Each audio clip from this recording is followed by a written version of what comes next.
Baba wa taifa za saizi? Salama kabisa, labda za huko. Za huko ni salama, tuna siku nyingi sana tujaongea, yani siku nyingi kweli. Siku nyingi kwa kweli, na mimi nimeshukuru sana hata kusikia sauti yako, nimeshukuru kweli. Watazamaji, wasikilizaji wa mashabiki wetu wa Red Pro Media itakuwa kweli wanakumisi sana. Manake hata kwenye comment wamekuwa wakituliza sana tumeenda wapi. Na mimi nimewamisi sana, nimewamisi kweli. Na kwa kwamba tulikuwa na mengi sana ya kuwajulisha, mengi sana ya kuwajuza kulingana na hali jinsi inavyokwenda na jinsi Red Pro inaendelea.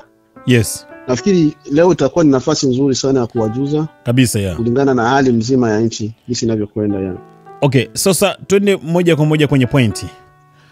Tunataka tuzungumzie japo kidogo kuhusiana na mkataba ambao mkataba wa amani ambao umefanyika kati ya serikali ya Kongo pamoja na serikali ya Rwanda, ambao wamekuwa chini ya wamekutanishwa na mwenyeji wao ambaye ndo rais wa Marekani Donald Trump. Lakini swali ambalo mimi nitaka nianze ni kwamba kwa nini hao watu wamekuja kwenye mkataba kama huu, kuja kusaini mkataba, lakini vyombo vya habari vyote vikubwa vikazidi kutangaza kwamba vita inazidi kushamiri sana, yani vita inazidi kuongezeka sana Jamhuri ya Kidemokrasia ya Kongo na wanaendelea kupigana sana. Hii ilikuwa ni kutaka kuonesha picha gani ya kwamba wanakuja kusaini huku lakini nyumbani kule bado wanazidi kupigana, tena wanapigana kwa kasi zaidi? Ndiyo, kulingana kwa upande huu wa M23, maandalizi ya kupiga Uvira aza kufungua njia ya Uvira ilitakiwa ifanywe kabla hata hawajakuja kusaini huo mkataba, sababu ilikuwa ni njia ambayo walikuwa wanatafuta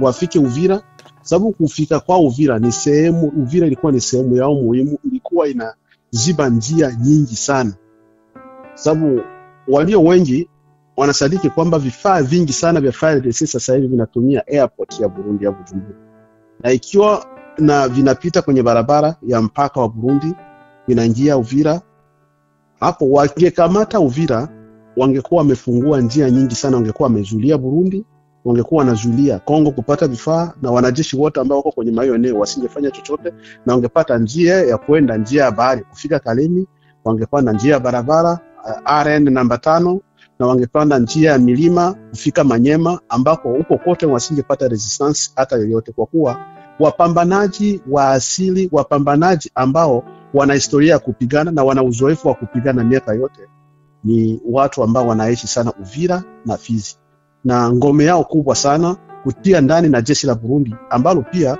walio wengi wa wanajeshi wa Burundi ni wale ambao pia walikuwa kwenye hizo pori za Uvira na Fizi. Kwa hiyo wanajua hiyo maeneo sana, wana utaalamu, wanajua maeneo sana, na ndio sehemu ambao wanazoea sana. Ikiwa wangefaulu kufungua hapo moja kwa moja kwao, wangeona kama vile wameweka Kisekedi kwenye hali ngumu sana. Sababu kukamata Goma ni kweli iliwaridhisha, sababu ni town, ni sehemu ambayo inajulikana, lakini kuna watu ambao wanaongea Kinyarwanda wengi, na ambao pale ni Rwanda inapazoea sana. Ilikuwa ni siasa tu ndogo. Bukavu hakujapigana vita yoyote, ilikuwa ni kupita tu, lakini vita ilikuwa naangaliliwa ni hiyo sehemu.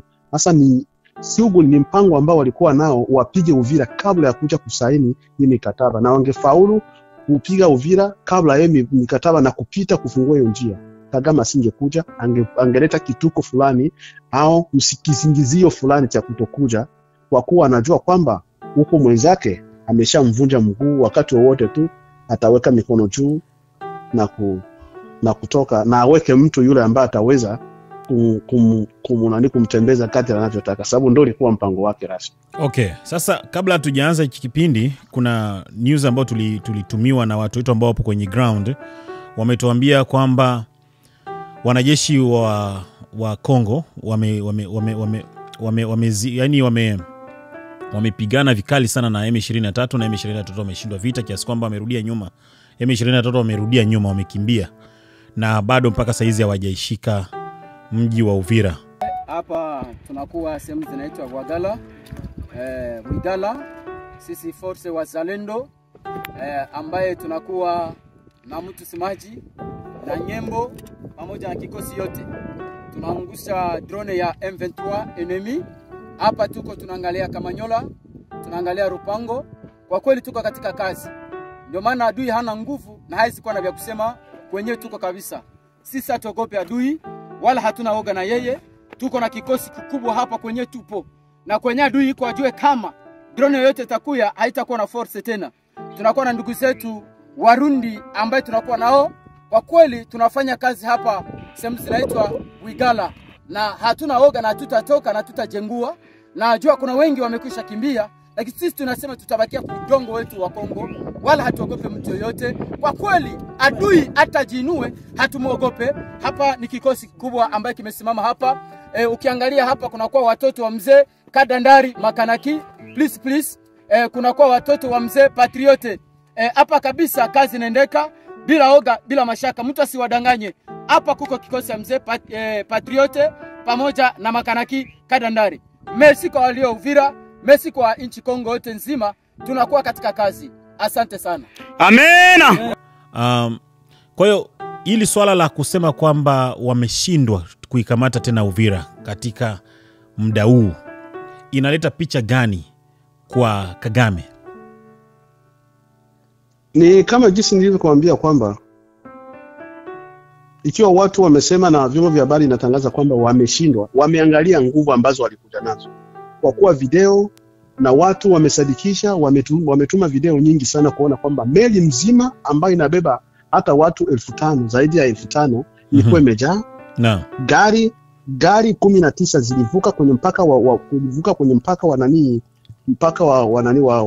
wa Bugarama, zilipita mpaka wa Bukavu hadi wakazima umeme kwenye town yote ya Bukavu, sababu watu wasione kinachopita. Umeme kabisa ukakatwa Bukavu mzima.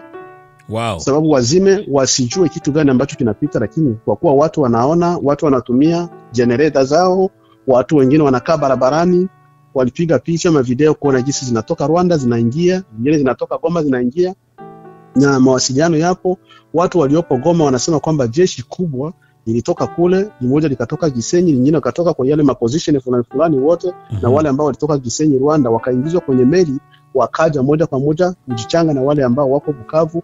Wote wakaja na silaha nzito na vifaru vilikuwa viwili ambao walikuja nazo, wanakuja ili wafungue njia ya Uvira. Naam. Na ile kusema kushindwa, kwa kuwa waliangalia uwezo, wakaangalia nguvu ambazo walikuwa nazo. Hakuna mwenye alikuwa anatarajia kwamba ikiwa wataweza kuzuiliwa, sababu waliona ni wengi mno na wana vifaa vya hali ya juu, na wanajua tu wazalendo pale na jeshi la Kongo limezoea kukimbia kuogopa, wanaona kama itakuwa ni kawaida hapa. Nguvu zilikuwa nguvu mara 4 kwa nguvu ambazo wanapiga nazo sehemu zingine. Kwa hiyo walikuwa wamekuja kwamba bana kivyo vyote vile watashika. Sasa okay, kuna lingine ambalo pia tulipata hapa, sitopenda kwamba tuliache pasine kuliongelea, kwamba kuna bomu ambayo ilidema kwenye ardhi ya Burundi.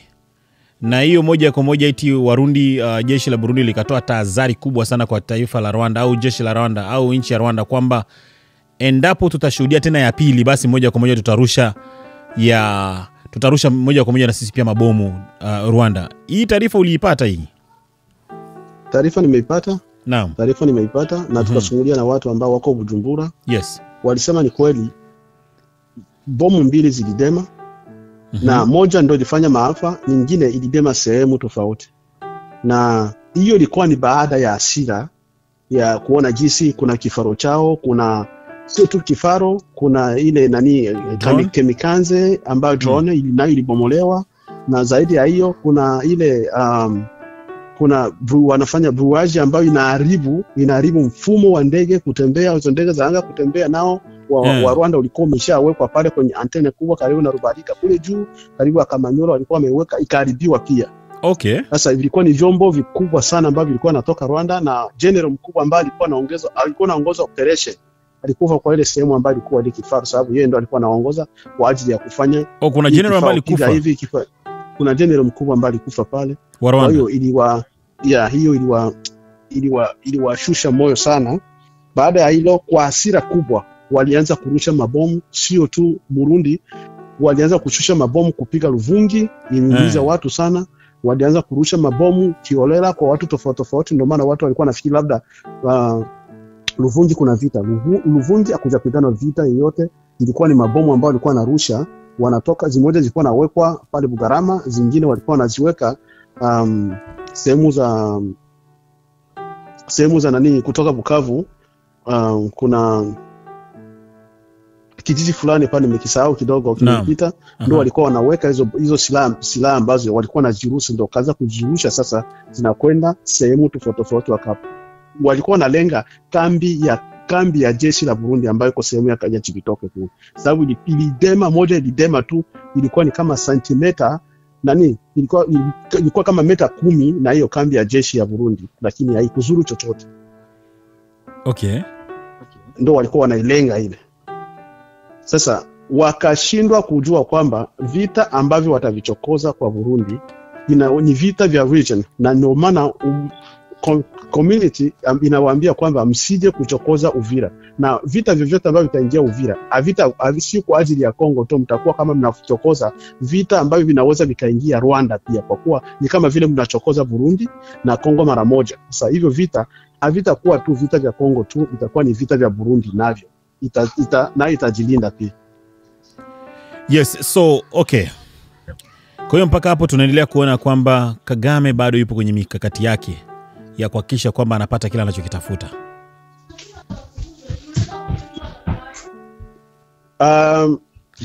Na kuna kile ambacho wanasema kwamba kuku ahafe bila kutikisa mabawa. Yes. Yeye alikuwa ameshajiandaa, na hapa alikuwa amejiandaa kweli kwa ajili ya hii vita. Sasa kwa hapa ambao wamemkata kichwa, lazima anapaswa kutikisa mabawa, yani atikise mabawa mpaka kila mwenye yuko karibu ajue kwamba huyu kabisa alikuwa bado yuko nguvu, amekatwa kichwa lakini alikuwa bado yuko nguvu. Okay, hapo sasa ndo tunaenda kwenye swala la mkataba. Kwa maana hapa nafikiria ndio vizuri tuguse sasa mkataba. Ndio.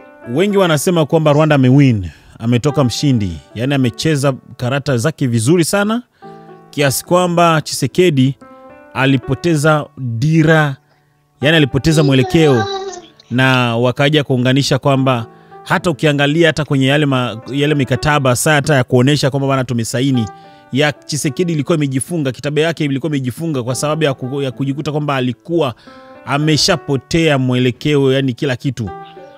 Kagame amewin. Na acha kwanza imenipa kwanza hata kicheko kidogo. Kwa kuwa kuna watu ambao walichunguza mkataba ambao ulisainiwa kati ya Kagame na Joseph Kabila ambaye alikuwa rais wa Kongo mwaka 2003 kule Pretoria, wakati Bush alikuwa rais, na watu ambao walichunguza hii saini ambazo zimewekwa hapa kati ya Kagame na Tshisekedi wanapaswa kuona utofauti mkubwa sana. Okay. Na kingine ambacho tunapaswa kusema kwamba Wafaransa wanasema kwamba hauwezi kukajaji kitabu kwa ajili ya cover tu. Kitu kikubwa ambacho kilikuwa kinalengwa pale haikukuwa eti kwamba tufunue, sababu hawakupatana tufunue azo tufunge. Sababu tufunge tutafanya hivi, hawakuwa wanaigiza. Walikuwa wanafanya kitu ambacho kila mtu anataka akionyeshe kwa njia yake tu. Haikuwa eti kwamba hii ni muda wa tufunue. Hii muda Kagame kama aliangalia jinsi Trump alifunua na yeye akafunua.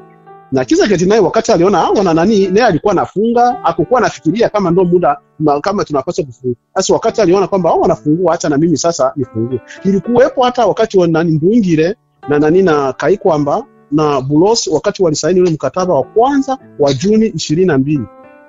Na hivyo alikuwa confused. Ndungire alifunga wakati Kaikwamba na Bulosi walikifungua. Sasa na yeye alikuwa amechanganyikiwa au? Naam. Hakukuwa anachanganyikiwa, na alikuwa anajua kile ambacho kiko mule. Hakuna kuchanganyikiwa. Na kile wale wanaposema kwamba eti kwamba Tshisekedi amepoteza, Kagame ndo amewin. Wao wanajua kwa nini Kagame aliingiza vita Kongo? Okay. Kagame aliingiza vita Kongo, na ikiwa ulifuata interview yake ambayo alisema hapo nyuma kabla ya kwenda, ilikuwa ni siku chache tu kabla ya kwenda, alisema kwamba yeye Goma yeye ndo anasimamia Goma na Kivu yote. Yeye ndio anasimamia Goma na Kivu yote. Ukiangalia kwenye mkataba, mimi naugusa mkataba niko nayo. Ukiangalia kwenye mkataba, anaambiwa atoe jeshi lake na hawezi kusaidia majeshi ya aina yoyote. Kwa hiyo anawini nini wakati amefukuzwa, ameambiwa kwamba atoke na amekubali kusaini atatoka? Sasa amewini kitu gani? Okay, wengine wanasema kwamba Rwanda amefanya business ya Marekani kwa miaka 20, zaidi ya miaka 20. Kwa hiyo ni danganya toto, kwa sababu yeye Marekani inamtegemea sana kwa ajili ya kuendelea kuwapatia madini, yale madini ambayo amekuwa akiachukua Kongo. Marekani inamtegemea sana, kwa hiyo hawezi akamfukuze tu kwa rahisi hivyo, na wakati yeye anawaingizia wa Marekani, anaingizia nchi ya Marekani kipato. Ndiyo, ni kweli alifanya hiyo business, na kila wakati kila yoyote anayetaka kufanya business na Kongo au biashara na Kongo kwa ajili ya nani ya madini, Rwanda anakuwa pale kuvuruga ili na yeye apate kidogo. Lakini kwa wakati huu umekuwa tofauti kidogo. Utofauti kivipi? Sababu yeye alikuwa anapita njia zake za kuchukua kimagendo ili awauzie wale. Amesaini mikataba na Europe. Europe ajui mali zinakuja wapi. Anasaini tu mkataba tu na Europe sababu anajua kwamba atakwenda kuiba, anakwenda kuiuzisha kule. Sasa hivi Tshisekedi amewakaribisha wa Marekani, amesaini mikataba na wa Marekani hivi kwamba msipite njia kwenye dirisha, mimi hapa nimewakaribisha rasmi. Amekwenda kusaini mikataba na wa Marekani waingie rasmi. Ikiwa ulifuata maelezo ambayo alisema Rais Trump, alisema kampuni za Marekani zitaingia Kongo, sio Rwanda. Kampuni za Marekani zitaingia Kongo, sio Rwanda, zitaingia Kongo. Kampuni za Marekani zitaingia Kongo. Mkataba ambao Kongo amesaini na kufanya pamoja na Rwanda, pale kuna Ruzizi ya pili. Naam. Watajenga pale bwawa la umeme. Lile bwawa la umeme ambalo litagawiwa umeme sio tu Kongo, itakwenda Rwanda, itakwenda Kongo na pia na Burundi. Naam. Pia njia ya biashara. Kuna njia nyingine, njia ya biashara, wafunguane mipaka, wafanye biashara kwa amani. Hapo kwenye biashara ndo watu wanagusia kwamba madini ya Kongo yatakuwa yanapelekwa Rwanda kama kawaida, alafu Rwanda eti ndo anafikisha Marekani. Ukisema biashara utasema tu madini. Sababu ukiangalia nchi nyingi sana kwa Afrika. Yes. Nchi nyingi sana zinafanya mikataba sio ya madini tu. Si kila nchi ambayo ina madini. Sio kila nchi ambayo ina madini. Nchi nyingi sana wamesema watajenga njia ya reli. Njia za reli inapita Rwanda, inatoka huko na inatoka masehemu tofauti zinapita kule. Okay. Hiyo sio madini. Na kuna walio wengi sana, utauliza watu Kinshasa, mnajua mambo ya madini, watakwambia hatuyajui wala wajaona hata mgodi wa madini. Kwa hiyo Kongo ina mambo mengi sana ambayo, sababu Kongo inaweza ikaishi bila Rwanda, lakini Rwanda hawezi akaishi bila Kongo. Yes. Kwa hiyo ina mambo mengi zaidi ya madini, ina mambo mengi sana badala ya madini. Sababu upande wa Ituri kuna kokoa ambazo wanapanda kule, hiyo machocolate wanapanda kule, yani ni biashara nyingi. Waganda pia wanahitaji hivyo kwa ajili ya kufanya hii manani, kwa sababu kuna ile maupupupu, wanafanya hii mabase ya nani, maplastic chair manini, hiyo yote yanatoka kule. Yani kuna mambo mengi sana Kongo ambayo kila nchi inaitamani Kongo, sababu Kongo ndio moyo wa Afrika. Naam. Kongo ndio moyo wa Afrika. Okay, sasa kwa yule ambaye ni mpenzi wa Kongo, aidha ni Mkongomani au sio Mkongomani, lakini anaitakia amani, anaitakia mema Kongo, na angependa kusikia lolote lile kuhusiana na mkataba, alafu akapenda kuyasikia kwa maneno tu mafupi na mepesi ambayo yanaweza kumuelewesha, ajue kwamba bana mkataba unazungumzia nini, na awe na tumaini gani kwenye mchakato ambao umefanyika jana tarehe 4 mwezi wa 12 2025, ambayo ilikuwa ni Jumatano, sio Jumatano Ndio. Ilikuwa Alhamisi. Yes. Ilikuwa Alhamisi. Unalipi la kumwambia? Mimi naweza kuambia wakongomani wote, na pia tu sio tu wakongomani, na pia na Wanyarwanda, sababu mkataba ambao unasainiwa unasaidia pia Wanyarwanda, sio wakongomani tu. Kama jinsi nimesema, Rwanda haiwezi kaishi bila Kongo, lakini Kongo inaweza kaishi bila Rwanda, sababu wakongomani hawachukii Wanyarwanda. Wanyarwanda ndio wanajifanya kuchukia wakongomani, sababu wakongomani hawajawahi kuumiza Wanyarwanda kwa lolote. Wanawakaribisha na wanawapenda na hawana lolote, wana kinyongo lolote chochote na Wanyarwanda. Kwa hiyo yoyote yule ambaye ni mtu wa East Africa, kwa upande wa Kongo, upande wa Rwanda, upande wa Burundi, upande wa Uganda, mkataba huu utakuwa ni faida kubwa, na ni faida kubwa, na nina uhakika ni mkataba huo utaleta amani kwa kwenye nchi hizo za maziwa makuu, kwa kuwa nchi mambo ambao wameahidiwa na mambo ambayo watapata ina faida kubwa kwao, sababu kuna mambo ambao watafanya na nchi za Marekani nyingi sana kwenye nchi hizo. Kusema kwamba kuleta vita, kwa hivi vita Rwanda hatafika, akaweza kuwini hii vita. Ukisema kwamba aende kwa njia ya vita, hataweza kuwini hii vita, badala yake itamharibia zaidi. Kwa hiyo mkataba huo una faida zaidi kuliko yeye kwenda kwenye vita. Akisema heshimu mkataba na uende kwenye mkataba, atapata faida zaidi kuliko aendelee na vita, sababu akiendelea na vita kuna uwezekano mkubwa wa yeye kuchafua hata nchi yake, akose Kongo na akose hata nchi yake, au nchi yake ingie kwenye magumu zaidi. Kwa hiyo badala ya kuacha nchi ingie kwenye magumu zaidi, yeye atachagua, ana akili na ana washauri, atachagua ni vema kwenda kwenye mkataba na kwenda kwenye amani. Ni kitu kizuri, sababu sasa hivi akiendelea na vita atakosa amani na Burundi, atakosa amani na Kongo, na pia kwenye nchi yake kuna asilimia kubwa sana ya kuingia vita pia. Kwa faida wale ambao wanakusikiliza, kwa sababu sasa hivi baada ya kuweka mkataba ni ushuhuda mkubwa wa kusema kwamba Rwanda ilikuwa na ingilia Kongo, sababu ikiwa haikuwa na ingilia Kongo asingekubali kusaini mkataba. Sasa kwa kuwa amesaini mkataba, ameshakubali kwamba yeye ana jeshi lake kule, anavuruga Kongo, na ikiwa ataendelea kuvuruga Kongo sasa hivi, au Burundi au nchi yoyote ambayo ile inasaidia Kongo kwa ajili ya vita, ina uhakika wa kujidefend na kuingilia Rwanda na kusema kwamba huyu mtu tulifika huko kwenu tukasaini mikataba kusikia, na mimi imenilazimu na mimi nichunge watu, sababu na mimi nina watu. Wanaokufa Kongo ni watu, na mimi sasa nimechukua na mimi maamuzi yoyote ambayo na yeye Kongo anaweza akachukua, haitakuwa na lawama tena, sababu Umoja wa Mataifa au ulimwengu mzima umeshajua kwamba Kongo anakabiliwa na vita kutoka Rwanda. Na rais mwenyewe wa Rwanda ameshakubali hicho, na ndio maana alisaini hicho.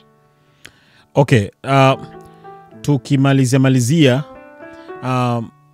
unahisi kweli, unafikiri katika njia moja au nyingine inawezekana Kagame naye pia anapenda kumaliza hivi vita? Ndio. Na unaweza kutoa maelezo kidogo?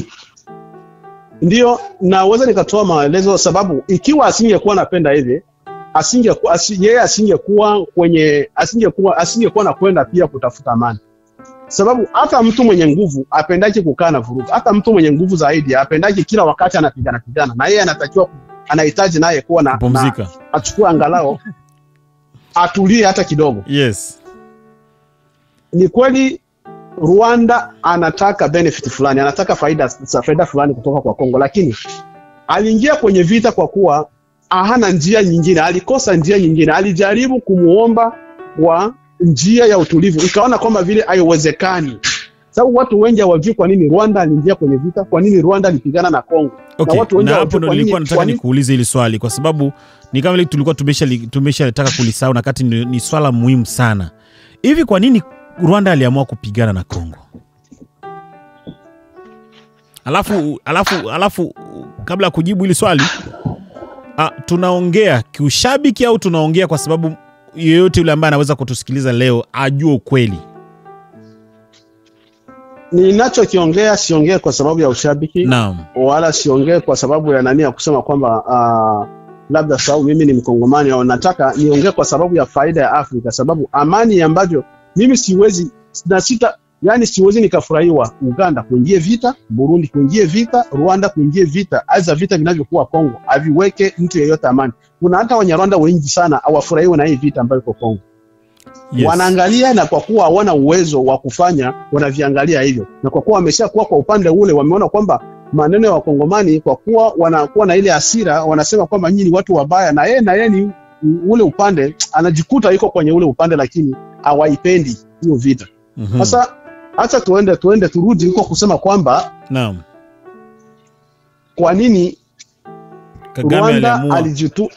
Kagame alijiamua kuingia Kongo na akaona kwamba atumie M23 kwa ajili ya kuhakikisha kwamba anatimiza malengo yake. Sababu ni nini? Alafu mwishowe pia utakuja kujibu hili swali kwamba kwa nini Tshisekedi akuamua kushambuliana na Rwanda, hali ya kwamba kulikuwa kuna ushahidi wa waziwazi wa kwamba Rwanda ndo anapigana naye, na aliwahi kusema kwamba eti endapo tu karisasi kokote kale katatoka Rwanda, moja kwa moja mimi nitashambulia Rwanda. Hiyo utakuja kujibu baadaye kule mwisho kama utakumbuka. Ndiyo. Na kwa nini Kagame aliamua kupigana na Kongo? Yes. Maamuzi ya Kagame ya kupigana na Kongo ni sawasawa na maamuzi ya Nanga kutoka Kinshasa na kuenda kujiunga na M23. Ni sawasawa na maamuzi ya M23 kuingia kuweka wapigane na Tshisekedi.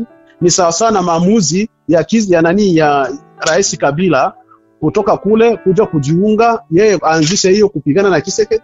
Ni sawasawa na maamuzi ya Wakatoliki, dini ya Wakatoliki, wale maaskofu ambao walitoka kule nao kuja kujiunga na Rwanda kwa ajili waangalie jinsi gani ya kumshusha Tshisekedi. Kwa hiyo nitafafanua kila mtu na kwa nini walijikuta watu wote wako pamoja kwa ajili ya kumwandama Tshisekedi. Na Wakongomani wengi walikuwa wajui, na Waafrika wengi walikuwa wajui kwa nini. Lazima tuliweke wazi. Shukrani Maandiko. Tuanze kwanza na Kagame.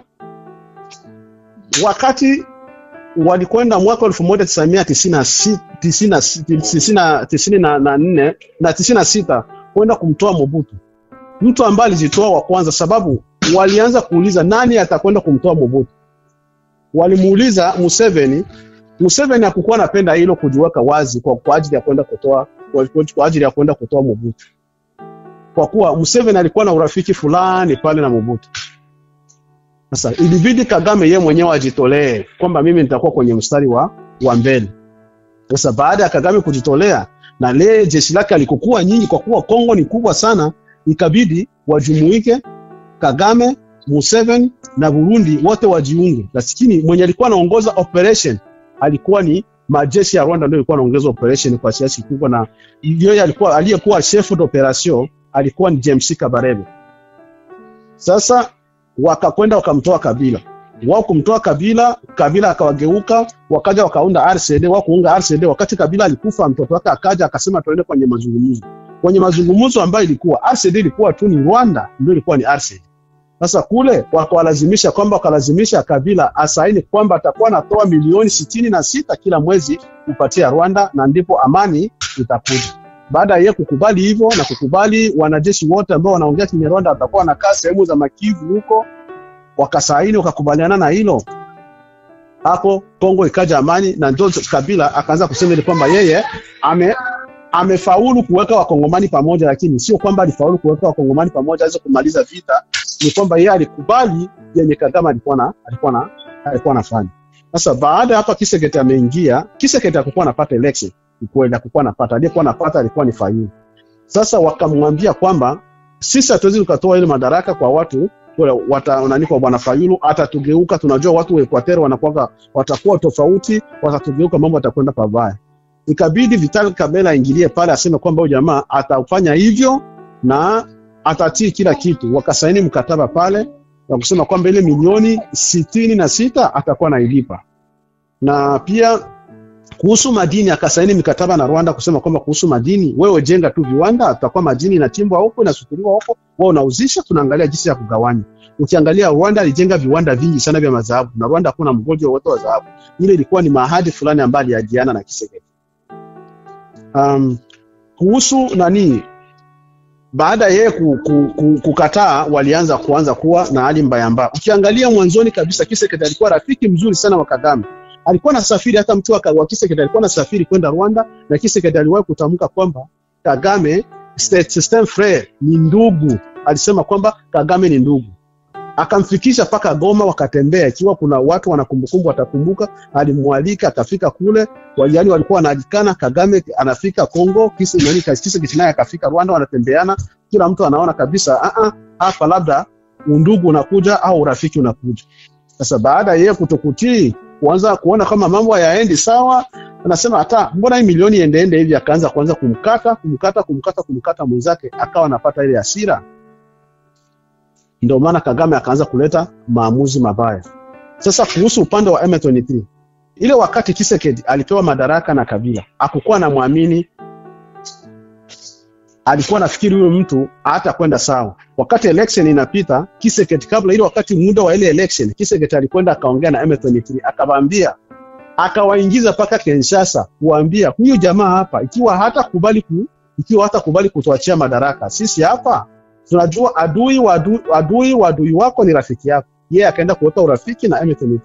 Akasema kwamba ikiwa huyu jamaa hapa hata kubali kuachia madaraka hapa, sisi hapa sababu mimi sina jeshi, nyinyi ndio jeshi, mtakamata defense, mtakamata kila kitu, sisi tunakamata siasa. Nchi tunaijenga pamoja, sisi wote ni Wakongomani.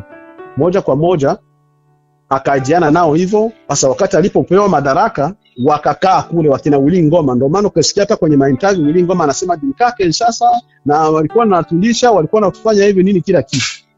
Akawaidia watapata hivyo. Sasa baada ya yeye kupata madaraka, wenzake wakamshauri hapana, achana na hao, tumeshapata hivyo, hao ni Wanyarwanda, hao ni hivi na hivi. M23 tena wakaachiwa hawakupewa chochote.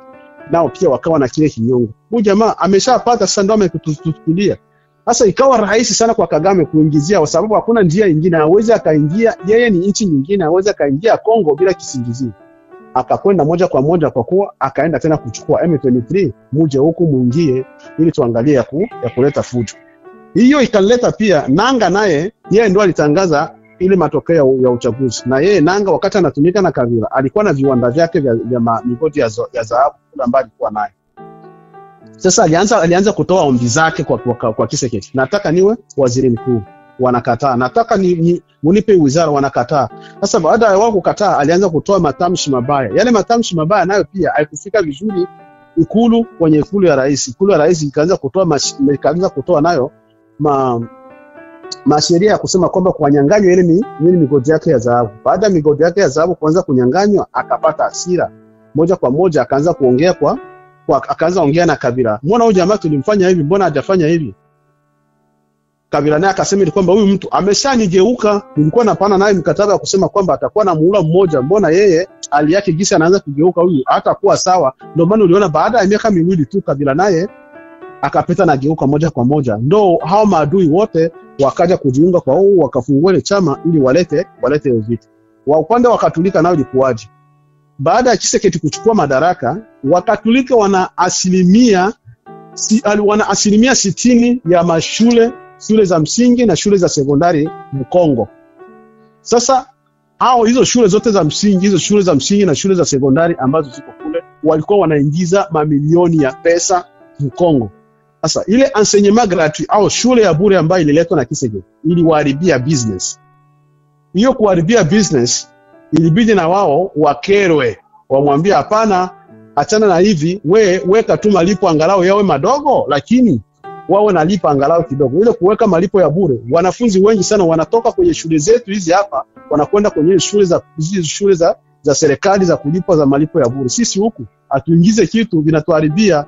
Ndio maana Wakatolika nao walikuja kuanza kuongea na Kagame, tufanye hivi, tufanye negotiation, tufanye nini, mambo ya hivyo. Nao ilikuwa ni kutetelea business yako. Kwa maadui wote ambao walikuwa maadui wa Tshisekedi wote ni maadui ambao kila mtu alikuwa na fitna, kwa kuwa business yake haikuenda sawa. Ndio maana kila mtu yeyote utakusikia anasema kwamba Hakuna dili unaweza kuifanya na Tshisekedi, atakugeuka tu. Hakuna dili utaweza kuifanya na Tshisekedi, atakugeuka tu. Kwa hiyo wote walikuwa wanataka kufuata faida zao kibinafsi, si kwamba walikuwa wanakwenda pale kwa ajili ya kutetelea Kongo, aidha wanataka kutetelea watu.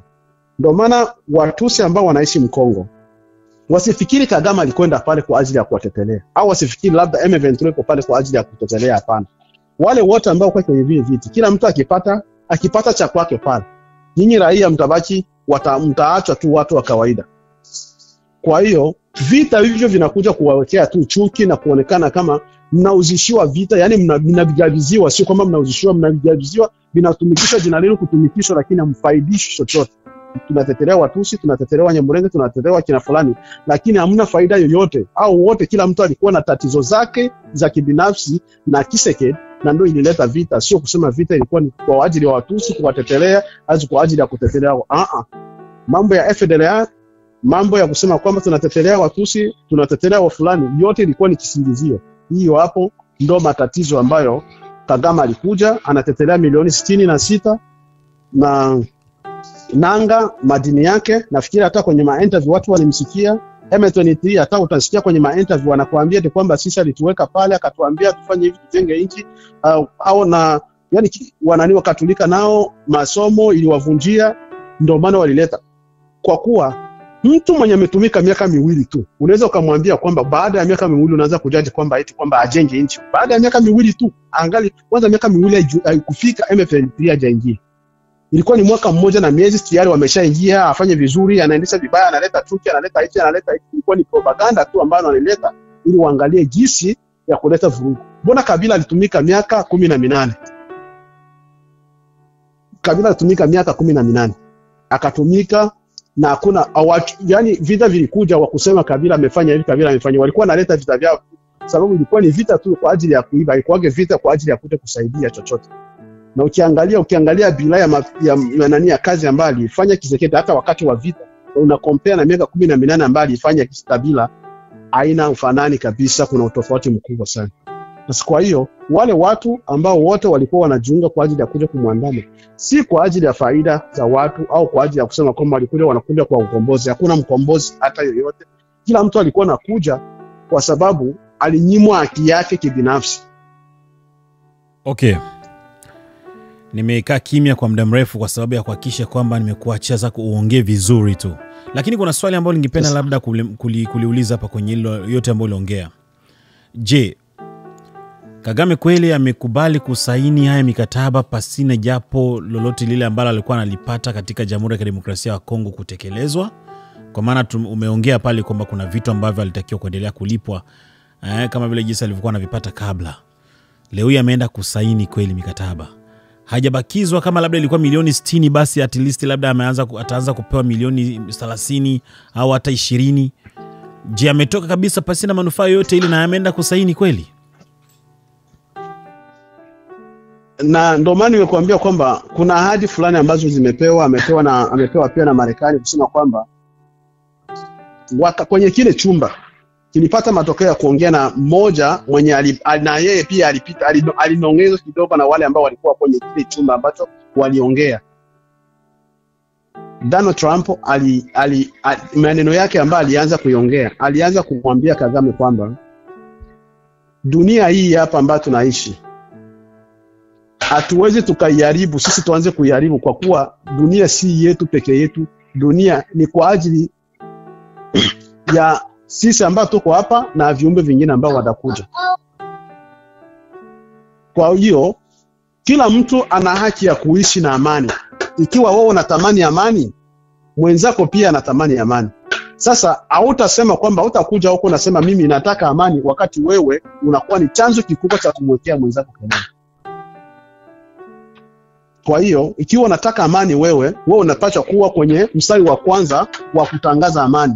Usio wewe huko unaandaa vita kwa ajili ya mwenzako na useme kwamba unataka amani, sababu ikiwa unataka amani kwako lazima umwachie mwenzako naye amani. Wewe ukimwekea mwenzako vurugu, na wewe pia yaani unakaribisha vurugu kwako. Sasa kwa hiyo akaambia kwamba kuna faida nyingi sana ambazo mtazipata mna faida nyingi ambazo mtazipata kwa kuweka amani. Akaahidiwa vitu vingi kwa ajili ya biashara, njia tofauti tofauti kwa kurahisisha biashara, kufanya biashara pamoja na Kongo. Sio kusema kwamba kuna kitu fulani ambacho atachukuliwa cha Kongo kije kupewa yeye sababu atomboka, kwa sababu anatomboka sana, apewe kitu fulani kwa ajili ya kutuliza hicho kitu.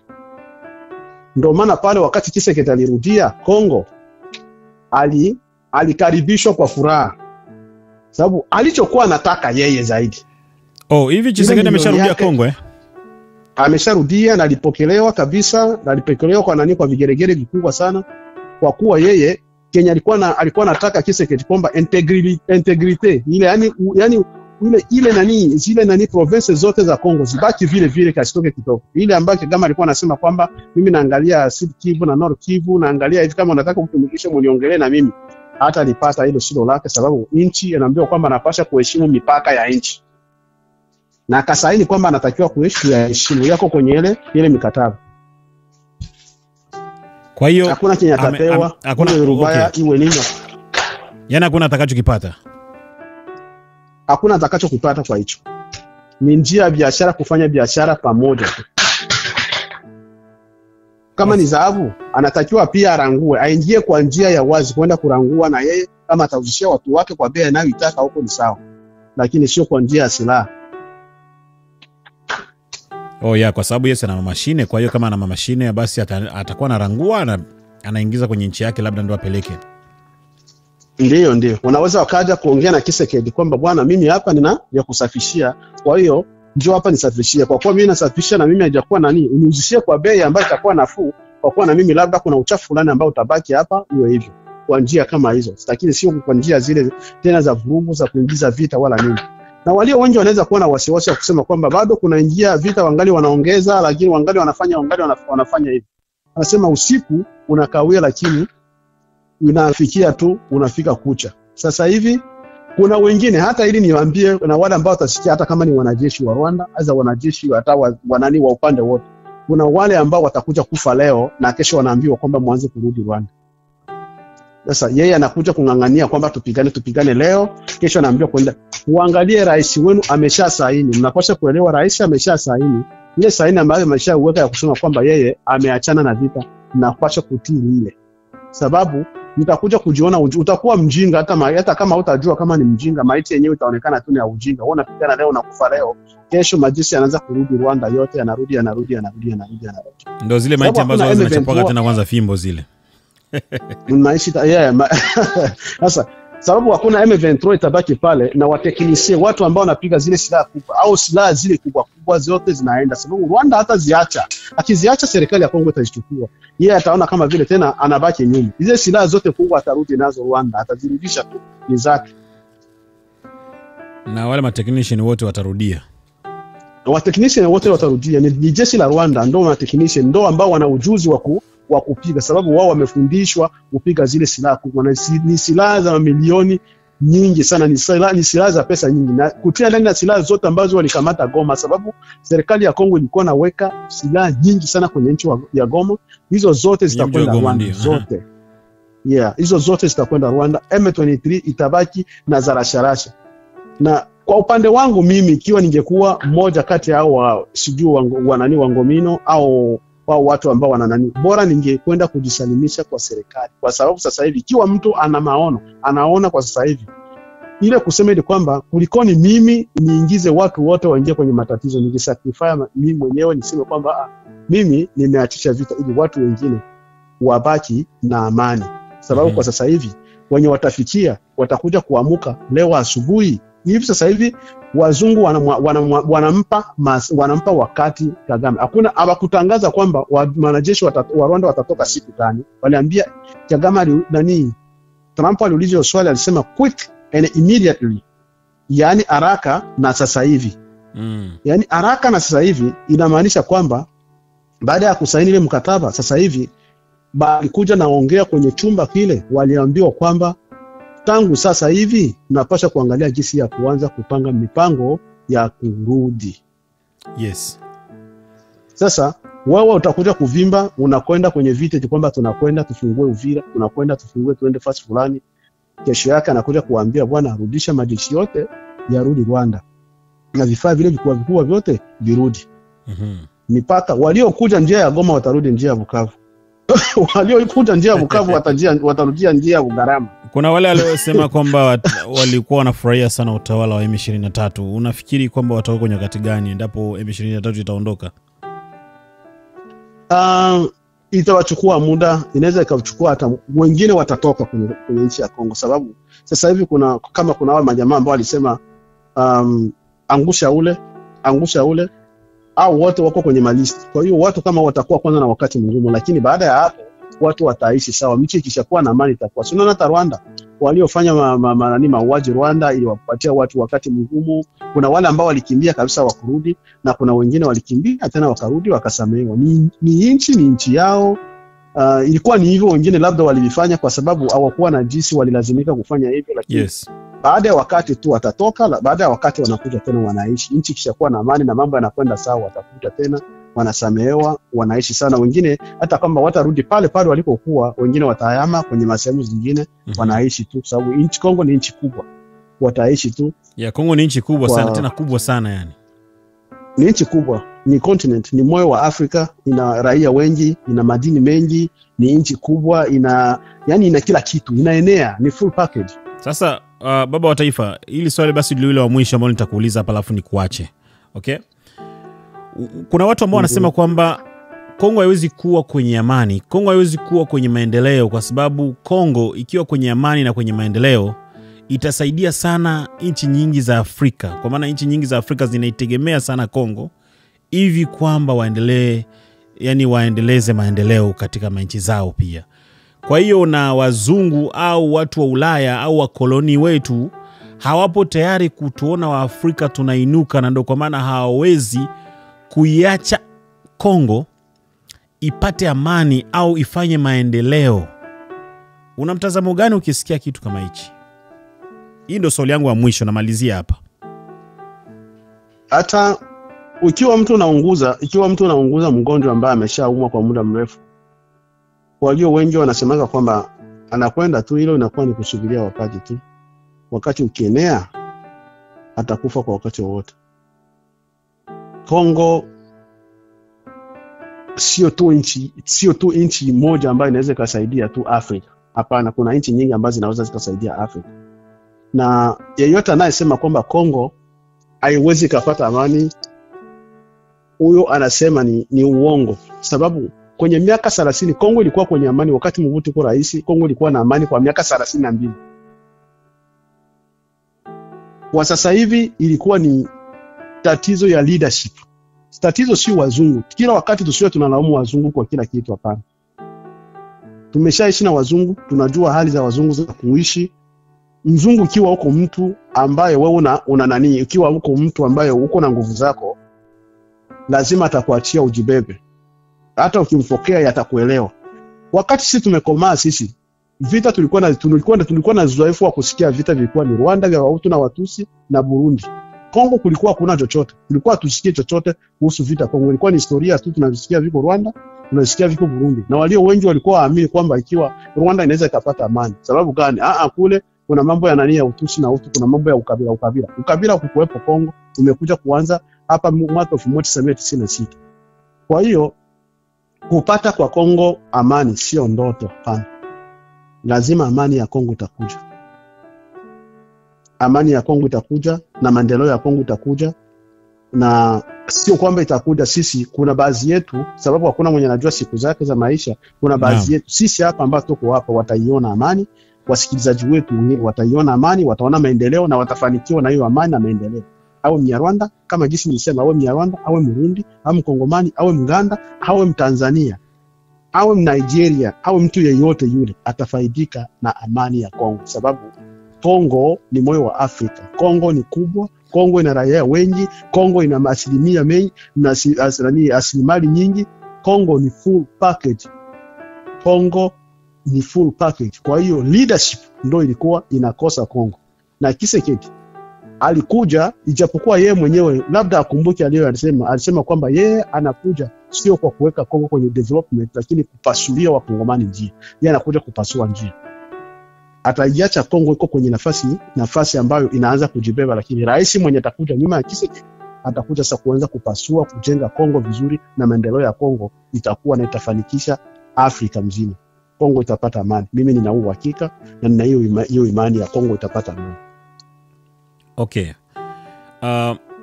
Mpaka hapo, kwa hiyo mkoloni si kwamba eti bana ndo apendi Kongo iwe kwenye maendeleo hivi kwamba wakongomani tufurahie nchi yetu kwa amani pia.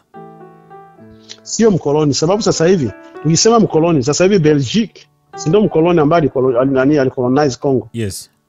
Yeye sasa hivi ndo anafunza majeshi wa Kongo. Yeye sasa hivi ndo alikataa, sababu Kagame alikuwa anataka warudi kwenye historia na kulazimisha Kongo ipasuliwe, kwamba wakati yeye mkoloni alipasua Kongo, alipasuaka vibaya, aliiba sehemu ya Rwanda akaichukua akaipeleka kwa Kongo.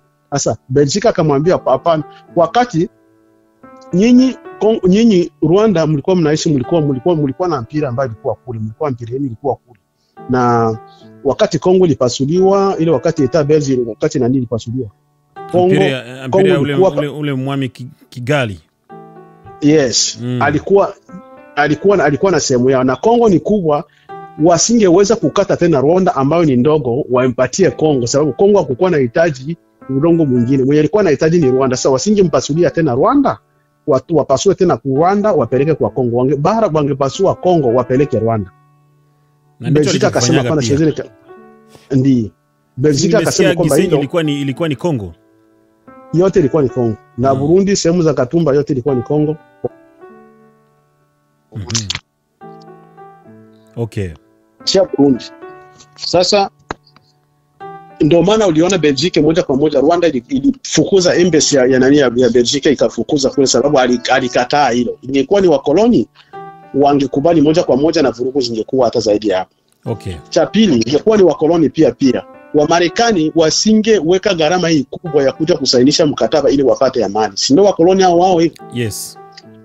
Kwa hiyo wanaopigana sio kusema tu ni wakoloni, hapana. Wao ile kusema kwamba ile vifaa vinatoka vya Rwanda, vinatoka Ulaya, vinafuata ile ni biashara. Hata Kongo naye anauzishwa na vifaa naye Kongo anauzishwa naye. Sio kwamba Kongo hakuna kiwanda cha vifaa, Rwanda hakuna kiwanda cha vifaa. Wote wananunua, ile ni biashara. Lakini sio kwamba wakoloni ndio wanasababisha hili nini na nini, wote ni wafanya biashara. Kwa hiyo yule ambaye biashara viko huyu anauzisha huyu na anauzisha na huyu, lakini kwa kuendesha nchi sisi wenyewe tukiwa sisi tunajaribishia, sisi tunatengeneza. Kagame anatengeneza Rwanda, ni akili yake anatengeneza Rwanda, anajua anapambania Rwanda, hilo tumsifu, anapambania Rwanda licha na kwamba anaiba Kongo, aibe huko anapambania Rwanda. Kongo nako lazima leadership iweke pale, iwe nguvu kwa ajili ya kupambania Kongo, na amani itakuwepo na prosperity ya nchi itakuja. Mimi nikushukuru sana baba wa taifa kwa muda mzuri ambao umetupatia. Mimi na imani kwamba msikilizaji ambaye ametusikiliza dakika hizi 50 amesikiliza vitu vizito sana ambavyo vitakuwa vimempatia mwanga mzuri, kwa maana sidhani kwamba kuna sehemu nyingine ambayo tumeacha kugusia. Tumegusia almost kila kona ambako tuna imani kwamba kuna vitu ambavyo vinaenda kujibu maswali mengi ambayo labda hata msikilizaji alikuwa nayo. Kwa hiyo tunakushukuru sana baba wa taifa kwa nafasi hii ya kipekee ambayo umetupatia. Na mimi nashukuru pia, sababu wakati tunapoongea inasaidia watu pia wale ambao labda hawajapata nafasi ya kupata taarifa, sababu si kila mtu anakuwa kwa nafasi ya kupata taarifa. Yes. Kama jinsi ninavyokuwa, sababu si kila ambalo mimi najua ndio lile kila mtu anajua. Kuna wale ambao wanajua zaidi, huyu anajua ile na anajua ile na ndio maana tunatakiwa kuwa pamoja, kuwa na upendo, sababu kile unachokijua kinamsaidia huyu. Ukiangalia kwenye nyumba yako una vitu vingi sana, labda una TV. Aliyebuni TV au mjui, unaangalia huku una taa, aliyebuni taa au jui, lakini sababu alibuni inanisaidia. TV sababu alibuni, na mimi ndio maana natakiwa naangalia kule. Na internet, aliyebuni internet simjui, hata kama nitamsoma sitamjua, tajua mama yake hata baba yake. Aliyebuni remote, aliyebuni hiki simjui. Ndio maana kile ambacho tunajua, na tunashukuru sana Radio Pro inasaidia kupasha habari kwa wale ambao labda wakupata matokeo ya kusikiliza hili, au kwa nani walikuwa hawajapata matokeo ya kulisikiliza hili kwa sehemu nyingine, wataijua na wataifahamu kupitia Radio Pro record. Asante sana baba wa taifa kwa muda mzuri sana ambao umetupatia, na nikutakia usiku mwema. Sorry sana tumekuchukua muda, kwa sababu najua saizi hapo ulipo ni saa 7:29 za usiku, na hapo ndipo labda wasikilizaji nao pia wangejua jinsi gani wakati mwingine tunateseka kwa ajili ya kutengeneza hivi vipindi. Manake tumeandaa hivi, tumeongea hii saa nzima, na bado tena nitatakiwa nikaa kwenye kompyuta kwa ajili ya kuhakikisha tunatengeneza, alafu ndo ni upload kwenye YouTube. Nitasubiria kwanza mpaka ifike, yani mimi mpaka kuja kulala huko itakuwa labda ni masaa 10 za usiku, na yote tunafanya kwa ajili ya kuhakikisha kwamba msikilizaji wetu anapata hichi kipindi. Kwa hiyo ni kazi kubwa sana, ila tunashukuru sana kweli baba wa taifa. Asante, na mimi nashukuru pia, sababu si huzunike kwa kulala nyuma, si huzunike kwa kuchukua muda kwa ajili ya kupasha watu habari, sababu ni kitu kizuri, na nao pia wakipata pia wananijulisha, bila wananisikilia, na mimi wanasikia furaha wakati wanaponipasha, na mimi nasikia furaha wakati ninapowapasha kile ambacho niko nacho. Kwa hiyo kila mtu amepewa njia yake ya kugawa kwa ulimwengu, sababu si tu kudai ulimwengu umenifanyia nini, na unapaswa kudai, na wao unapaswa kujiuliza nimeshafanyia ulimwengu nini. Sio tu kulaumu kwamba ulimwengu unanifanyia nini, na wao unapaswa kujiangalia wewe umeshatoa nini kwa ulimwengu. Asante sana baba wa taifa, na nikutakia usiku mwema. Na asante pia, na mimi nakutakia usiku mwema. Asante sana. Ni baba wa taifa ambaye tulikuwa tunaongea naye siku ya leo, ambayo amegusa vitu vingi sana, lakini na imani kwamba umefaidika vitu vingi kuhusiana na swala la Uvira, kwa maana ni kweli kwamba Uvira kuna vita ndiyo ilikuwepo na mpaka saizi bado, lakini wameshindwa. M23 wameshindwa. Take it from me. Wameshindwa vita. Uvira bado ipo mikononi salama. Uvira bado iko mikononi mwa wazalendo, wazawaza na jeshi la Kongo. Yani Uvira bado inashikwa mahali pazuri. Uvira bado iko mikononi pazuri. Unajua tulikuwa na wasiwasi wa kwamba hawa viongozi wamekuja Marekani huku na vita alafu inashamiri kule. Kweli Kagame si ndio kweli atafanya mapinduzi kweli ya ajabu sana, manake atapindua Kongo DRC, lakini vile vile atapindua Burundi, kwa maana pale anataka kufanya pia mapinduzi, kudeta. Na unajua saizi Afrika makudeta yamekuwa mengi sana, lakini kumbe washikaji walijipanga kwamba bana Marekani tutaenda na vita huku vitapiganwa na hamtachukua Uvira. Yani ndo kitu ambacho kina uzito, kina umuhimu unapozungumzia habari hii, kwamba je, walipigana? Ndiyo walipigana. Nani aliyeshinda? Nani aliyeshindwa? Yani haya ni maswali ambayo unatakiwa ujiulize, na uwaulize wale ambao wako karibu na wewe, kwamba nani aliyeshinda na nani aliyeshindwa. Aliyeshinda ni wazawaza pamoja na serikali ya Kongo, wanajeshi FARDC, lakini walioshindwa ni M23 pamoja na Kagame. Unajua Kagame sitaki tena kuongea vitu vingi kuhusiana na hili swala, lakini leo nataka niwapatie bonus. Leo nataka niwapatie bonus wasikilizaji wa Red Pro Media. Kwa yote yule ambaye angependa kuwasiliana na mimi kupitia WhatsApp, leo nawapatia namba ambayo mtakuwa mnawasiliana na mimi kupitia WhatsApp.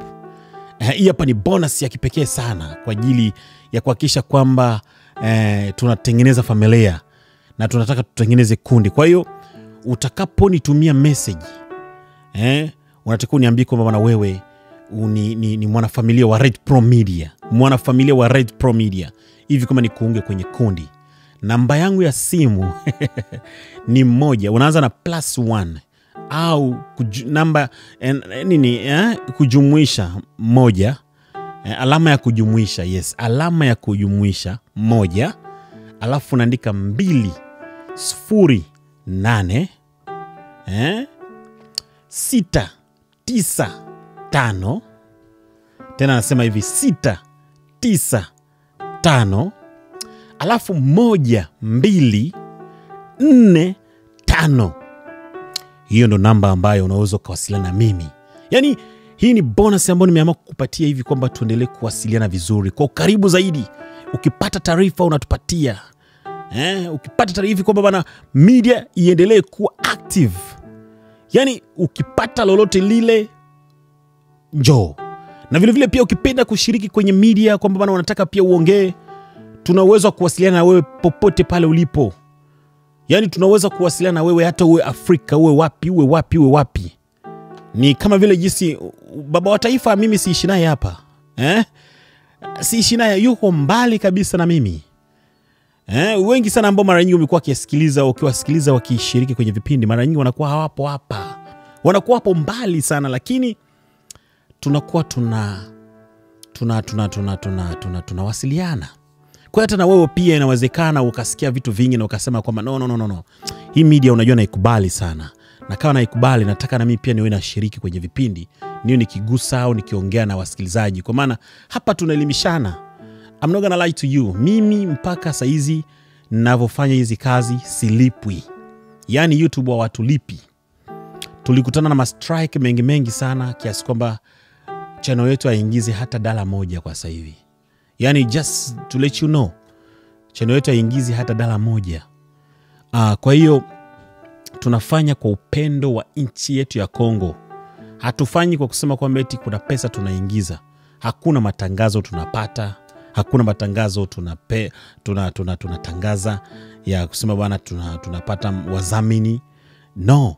Kwa hiyo tunafanya kwa mapenzi, huku tukiwa tunajua kwamba wewe ambaye unatusikiliza ndo mtu muhimu zaidi ambaye unatusikiliza, na unatakiwa usikilize hizi habari, kwa maana inawezekana ushatafuta kwenye media nyingine zote na bado hupati ladha testi hii ambayo umezoea kuipata kwenye Red Pro Media. Inawezekana huipati sehemu nyingine yoyote ile na unatutafuta, maana yake hata katikati hapa tulikuwa tupo kabisa. Ndio unaweza kuona jinsi gani kwamba maisha yanatubana. I wish kwamba tungekuwa kule tunaingiza chochote kile kipato. Kwa maana wakati mwingine pia unapojikuta kwamba unatumia muda mwingi kwenye media, basi inabidi swali moja kwamba je, nikifukuzwa ndani ya nyumba, vyote vinavyofanya hapa vinahitaji inahitaji umeme, inahitaji internet, inahitaji mimi mwenyewe ni active. So hayo yote siwezi kuyapata mpaka pale ambako nitajikuta kwamba nafanya kazi za kawaida hizi. Ndipo pale ambako tunaweza kupata na pia nafasi nzuri ya kukutana na wewe kwenye media kwa ajili ya kuzungumza. Kwa hiyo nina mengi, lakini masaa yameisha. So tuendelee kuwasiliana na hapa ni Red Pro Media. Naitwa Boss Elvis, the president of Upcoming Star. Najua kwamba una vitu vingi sana ambavyo umevimiss. Kwa hiyo hebu shika kwenye comment endapo umesikiliza mpaka kwenye dakika hizi. Niambie kwamba kweli umesikiliza na umejifunza nini. Tukutane katika kipindi kinachofuatia. Asante sana.